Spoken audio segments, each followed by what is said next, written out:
The world of movies has churned out thousands of feature films throughout its existence. While many of them falter and are lost to the eternal abyss of flops and forgettable movies, some manage to rise up and captivate their audiences, spawning franchises that last generations and span across the globe. They form core memories for many of us who have grown up to these films. When one thinks of legendary movie franchises of all time, the likes of The Lord of the Rings, Indiana Jones, Back to the Future, Star Wars, and the Aliens and Predator movies immediately come to our minds, just to name a few. Fans of these movies still continue to discuss, theory craft, and analyze every minute detail, even if these movies came out, well, over a decade ago. Sometimes it's not just the characters in the movies that make them iconic. The props they use, like the lightsaber in Star Wars, Indiana Jones's whip, and the car from Back to the Future, hold as much meaning to a fan as the movie that they appear in. As such, we are here today to discuss one such iconic prop, which first made its appearance in the iconic 1986 movie, Aliens. We are, of course, talking about the P-5000 powered workloader. Since then, it has gone on to make multiple appearances across numerous other media belonging to the franchises, from movies and video games to novels and comic books. It's one of the earliest examples of an exoskeleton mech suit in Hollywood films, and although it's rudimentary in design, it plays a pivotal role in its debut film. This piece of equipment would be instrumental in launching Sigourney Weaver's character, Ellen Ripley, to a,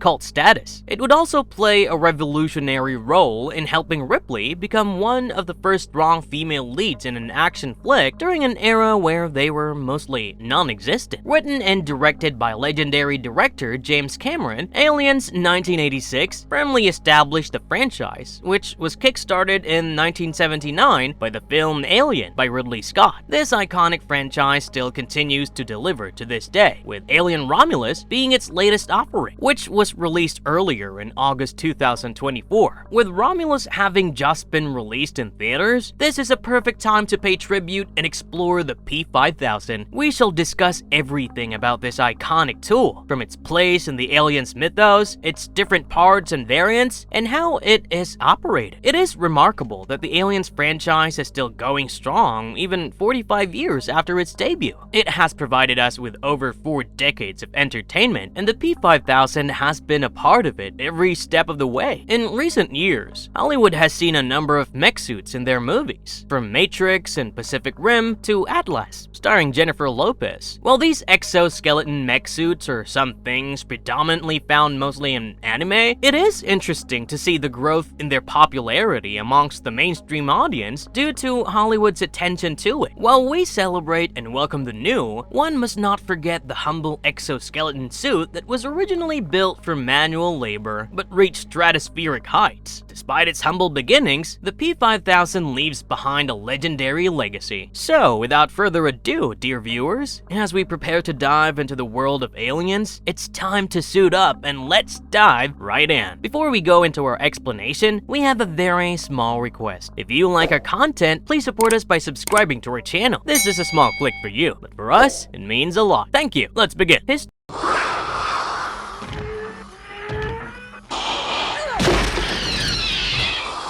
and significance of the P-5000 in the Alien franchise. The design for it was patented by the Weyland Corporation on January 29, 2025, and while they produced the first few models, their production for commercial use was eventually handed over to Caterpillar Incorporated. According to the Weyland Corporation, workplace safety was revolutionized by increasing workers' safety by 300%. They attributed it to the reinforced steel alloy framework of the P-5000, which they said could endure immense compression stress and keep the driver safe from external blows. The latter reason, as we would find out later in the first movie, would play an instrumental role in Ripley's final stand and would give us one of the most iconic scenes in Hollywood. Its ability to move several thousand tons of material with a comparatively small form factor to the machines that were used before would make it indispensable. The United States Colonial Marine Corps would especially find great use for these machines, and one can see them being utilized by the USCMC throughout the Alien franchises. The P-5000 would be the armed forces' workhorse for the foreseeable future, and rightfully so. Not only was it durable, but it could be used in the most hazardous terrains to handle some of the most dangerous objects on the battlefield. The P-5000 was also perfect for repairing bases and ships in a combat zone due to the protection it offered its operator. The Army is, in fact, weaponizing the P-5000 for the trailer of the video game Aliens Colonial Marines at E3 that year. It was just a regular P-5000 unit with an arm-mounted M56 smart gun on one arm and an M240 incinerator mounted on the other. It wouldn't appear in the final game, but a regular P-5000 would show up instead of its weaponized variant. It would totally make sense, however, for a variant like that to exist if we were to go by the nature of armed forces in real life. If you were a fan of the Alien series or are delving for the first time into the franchise, their presence is hard to miss. Its importance and place in the history of the Aliens franchise cannot be overstated. It would not be an exaggeration to say that the P-5000's role, particularly in the previously mentioned fight scene against the Xenomorph Queen, was one of the major reasons that Aliens even has a history 45 years later.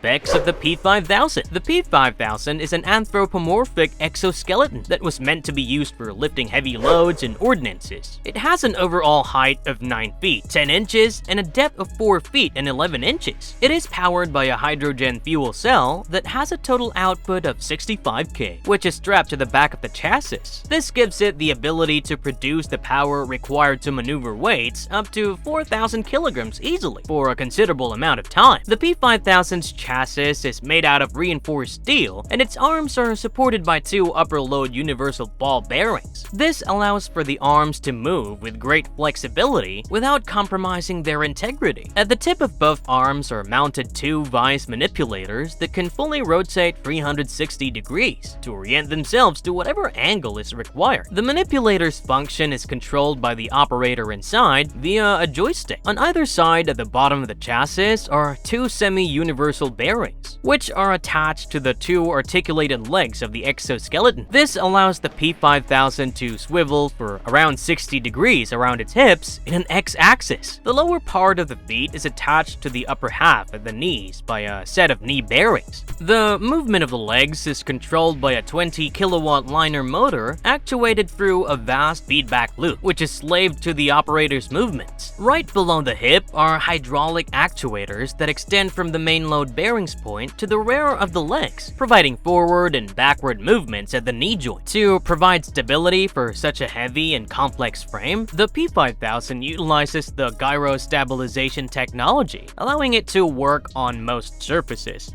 adding to its versatility. These gyro stabilizers can be rotated rapidly out of sync to decouple the chassis stabilization system along a set axis of motion to provide the necessary conditions for it to walk. There are also attachment points located near the manipulator for additional tools, such as cutters and welders. And in case there is a need for further stability when handling loads upwards of 4,000 kilos, additional weight can be attached to the underside of the chassis. How to operate the P-5000. The P-5000 requires an operator to enter its cockpit for them to pilot it. The hood of the cockpit is made out of a roll frame meant to protect the head and torso of the person within. The power-ups and system functions, along with any attached tools, are handled through a keypad built into the operator's hand grip. When powered up, the P-5000's movement is slaved to the operators, as mentioned earlier. This is a common feature in most exoskeletons and mechs. It simply means that the P-5000 mimics the movement of the operator for things like walking, moving its arms, and other things. Now, you must be wondering, what if I suddenly feel twitchy while operating this? Will the P-5000 not destabilize by mimicking those as well? The answer is no, because there are computer-controlled systems that dampen and compensate for any sudden involuntary movement. One can always push its maneuverability depending on the operator's fine-tuning, allowing the P-5000, under certain circumstances, circumstances to push its limits beyond what would be considered permissible. Not everyone is allowed to get their hands on one of these. While its movements may be controlled by the operator's body, it is still incredibly difficult to control these machines, let alone use them efficiently. As we find out from Ripley, it seems you need at least a Class 2 civilian cargo handling license to operate the P-5000. It must be noted that for the USCM services, it takes roughly 6 weeks of simulations and hands-on training to be licensed as an operator. A further 2 weeks are added to be certified for USCM personnel, and this also includes training in unstable terrains involving field operations. Due to the highly sensitive nature of its onboard technology, which responds to every movement made by the operator, it is paramount that the individual needs to be extremely economical and sure about their movements. One must also get used to the sense of weight that comes along with using the slave system on a machine of this size. The operator must not get overwhelmed by the machine, which might sound very obvious, but it is said that the P-5000 has a tendency to lead the operator. While it's not specifically mentioned what they mean by this, one can infer this to mean that if the operator is not skilled enough, then it will be extremely hard to move the machine according to their will, and they will possibly cause damage to the loader and, themselves by losing control. The only terrain that the P-5000 is not recommended to operate in is soft grounds, which, you could easily crumble under the weight of the loader. The reason is quite evident, as the downward force caused by its own weight and whatever it is lifting is concentrated on a small surface area. This will lead the P-5000 to simply sink into the floor, making it non-operational. All in all, what we can take away from this is that despite its fairly simple usage, the P-5000 is an extremely hard to handle and complex machine, which makes it all the more impressive that Ripley was not only able to operate it, but also managed to use it to kick the Xenomorph Queen's butt.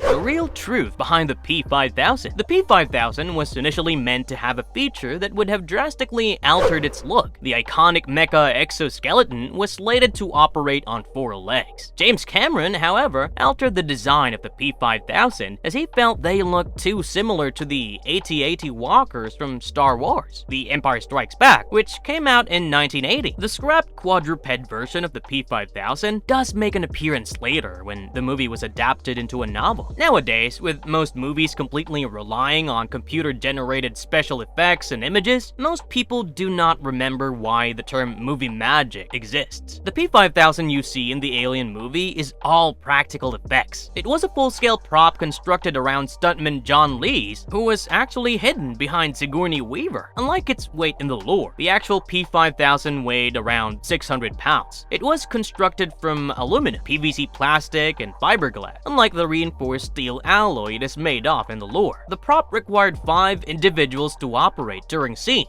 2 on each arm, and the 5th person controlling the torso. If one were to watch the movie even now, it wouldn't show its age as much as some of its contemporaries. This extraordinary specimen, conjured by the powers of movie magic, continues to strike a chord in the hearts of new and old fans to this very day. I mean, it was a revolutionary piece of equipment, both in lore and outside it.